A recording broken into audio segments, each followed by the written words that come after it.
Saludos, amados santos del Señor. Bueno, paso por aquí para que veamos y analicemos un video del evangelista Gary Lee en relación a la salvación, que él dice que se pierde. Se pierde. Por eso es que la palabra del Señor dice que cómo escaparemos si descuidamos esta salvación tan grande. Hay que cuidar esta salvación. El que perseverare hasta el final. Aleluya. Jesús dijo en Mateo 7:21, no todo aquel que me llame Señor, Señor entrará en el reino de los cielos, sino el que haga la voluntad de mi Padre que está en los cielos. Ahí está la palabra, haga la voluntad. Haga, hacer, es cumplir condiciones. Hay que cultivar la salvación. La obra redentora. Bueno, en estos breves segundos acabamos de ver la presentación soteriológica arminiana de este televangelista Gary Lee, que también elucubra en sus predicciones y pronósticos pseudo escatológicos y proféticos. El problema no es que cite los versículos bíblicos, sino que radica en la esencia de la interpretación, si es factible o no en relación a que la salvación se pierde.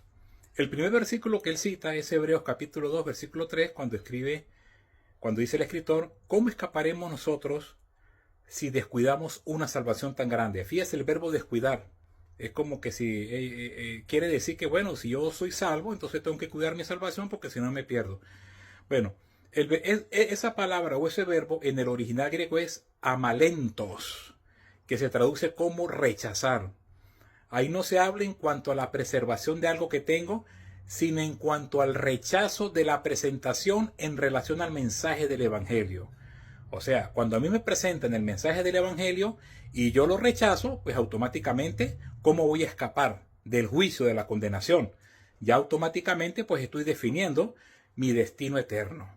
En segundo lugar, el versículo que él cita de Mateo capítulo 24, cuando dice, mas el que persevera hasta el fin, este será salvo, dentro del contexto de la interpretación del pasaje escatológico de Mateo, está hablando en cuanto a la persecución que va a establecer el anticristo a los creyentes de ese periodo, en especial a los judíos, y que ellos tienen que perseverar, ellos tienen que huir, como dice en Mateo 24, cuando dice el que esté en la azotea huya, el que esté en el campo no vuelva atrás.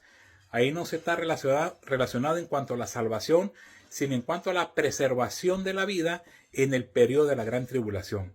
El tercer versículo que él cita es Mateo capítulo 7, versículo 21 al 23, que nos habla acerca de la falsa profesión de un cristiano, entre comillas, pero que nunca fue salvo.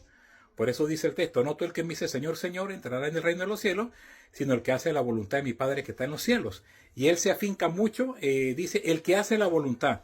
Bueno, en el contexto que es hacer la voluntad, pues sencillamente entrar por la puerta estrecha, como dice Mateo capítulo 7. Entrar por la puerta estrecha, porque ancha es la puerta y espacioso el camino que lleva a la perdición, y muchos son los que entran por ella, porque estrecha es la puerta y angosto el camino que lleva a la vida, y pocos son los que la hallan. O sea, hacer la voluntad de Dios es entrar por la puerta estrecha, es reconocer a Cristo como el único Salvador, como el único mediador entre Dios y los hombres.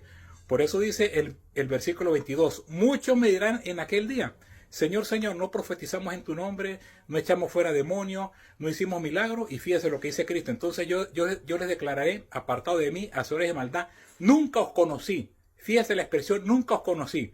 Si esos cristianos en algún momento hubiesen sido salvos y su nombre hubiese sido escrito en el libro de la vida para después ser borrado, Cristo hubiese dicho, una vez los conocí, pero ahora no los conozco. Entonces ahí sí cabe la posibilidad de que la salvación se pierde. Pero el texto ahí no está hablando en cuanto a la pérdida de la salvación de un cristiano, sino en cuanto a la condenación de aquellos que, a pesar que hicieron señales, prodigios y milagros, eran falsos profesantes, como dice Tito capítulo 1 versículo 16.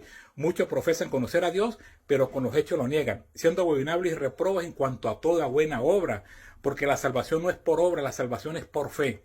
Ahora bien, si me preguntan a mí, para mí en lo particular la salvación no se pierde. ¿Por qué? Porque es un don de Dios, porque el que me da la salvación es el que me la cuida. Yo confío más en las promesas de Cristo que en lo que yo le pueda prometer a Cristo en relación a mi salvación. Como dice San Juan capítulo 10, versículo 27, mis ovejas oyen mi voz y me siguen, yo las conozco y yo les doy vida eterna y no perecerán jamás. Mi Padre que me las dio es mayor que todos nosotros y no las arrebatará de la mano mía ni de la mano de mi Padre. Fíjese la gran promesa, no perecerán jamás. Si un creyente realmente se perdiera, entonces Cristo sería un mentiroso, porque Él está diciendo que no perecerán jamás. Si yo peco, pues lo que yo voy a ver es la disciplina de Dios en mi vida. Como dice Hebreos capítulo 12, Dios al que ama disciplina y azota a todo aquel que recibe por hijo para que participemos de su santidad. Por eso es que yo me santifico no para salvarme, sino porque soy salvo. Yo persevero no para mantener la salvación, sino porque soy salvo. Y en la perseverancia pues voy a crecer espiritualmente.